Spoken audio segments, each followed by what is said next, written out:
මොකද මේ කරන්නේ? අයියා අපි දැන් ඒක වාඩි කියන්න ඕනේ. යකෝ ප්‍රශ්නයක් අහපම උත්තර දෙන්න පුරුදුයක්. තවත් ප්‍රශ්නයක් අහන්න නැතුව. අපි කැලේ ඇතුළට යනවා. ඒ මොකක්ද ප්‍රශ්නයක් නෝඩ? පරිස්සමෙන්. කැලේ ඇතුළට ගිහපු කවරවත් වෙනකම් බේරෙන්න නම් හම්බෙලා නැහැ.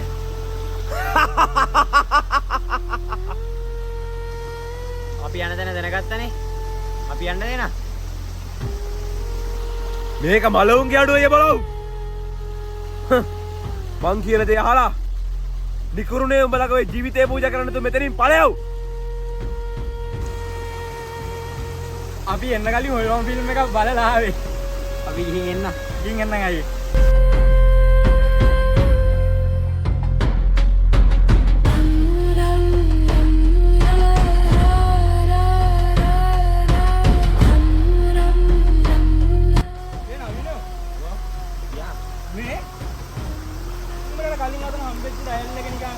අමුති වගේ ගන්නවා. මොකද කතා වෙන්නේ? දැන් උඹ මෙච්චර කොහෙද ඉන්නේ? මේ බලහන්කෝ. හරි. අපි ඒක නමුට කියමු නැත්නම් ආයේ යමන් පිට කියන තැනකට පිටපාත් කියන තැනකට යනවා. අරෙන්කෝ. අර පැත්ත නම් තියෙනවා. ඒ මාර වැස්සනේ බං. බලුන් ඉස්සනවා යකෝ.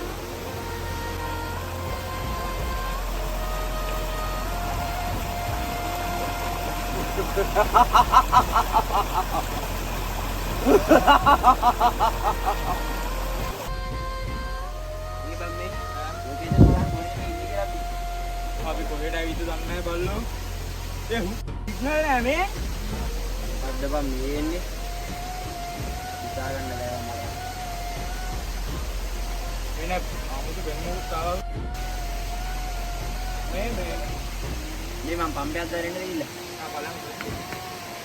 ආර කලවිඩි පස්සට බලයන් අපි බලන්න. යන්න.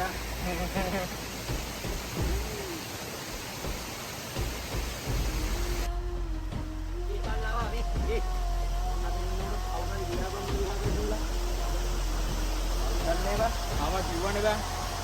මෙතන අద్భుත මොකක් හරි තියෙනවා. එක්ක නොපෙනෙන බලවේග.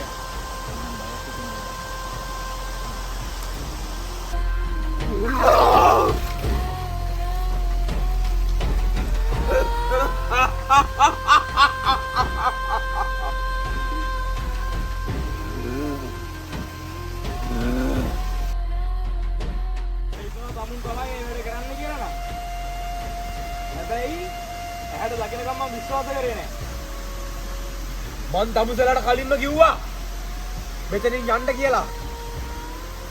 මෙතන හැංගිලා තියෙන රහස්‍ය ආරක්ෂකයා කොහොමද? මොකද්ද මහලු රහස? බලා දන්නේ නැති වුණාට ආත්ම ගානක පටන් පැවතින රහසක් මෙතන හැංගිලා තියෙනවා. ඒ රහස්‍ය ආරක්ෂකයා මම. දැල්ල හැටියන් තොපේ ජීවිතවල වන්දි කරන්න.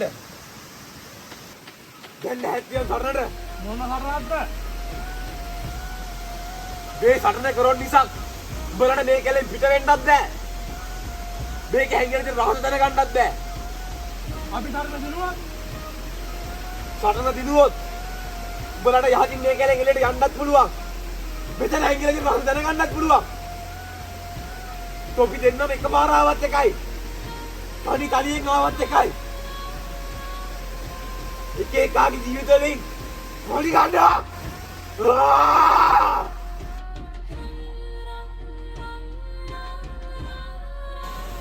මට උඹලත් එක්ක මගේ අක්ෂ ස්වරූපයෙන් සටන් කරන එක මහලු දෙයක් නෙමෙයි.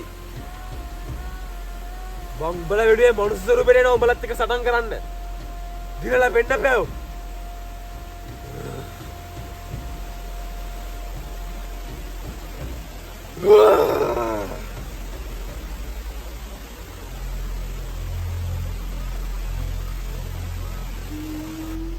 ලවා මම මුලින් ඵලයක්.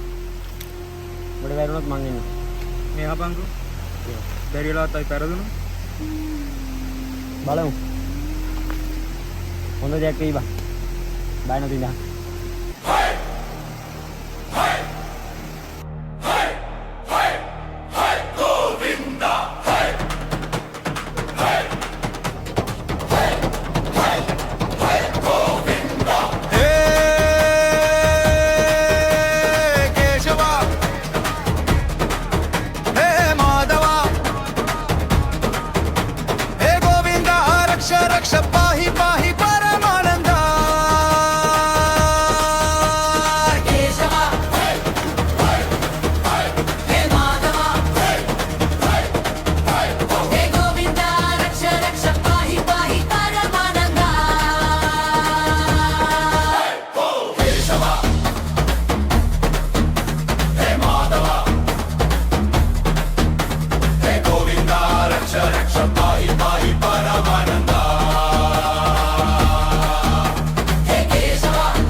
Bye.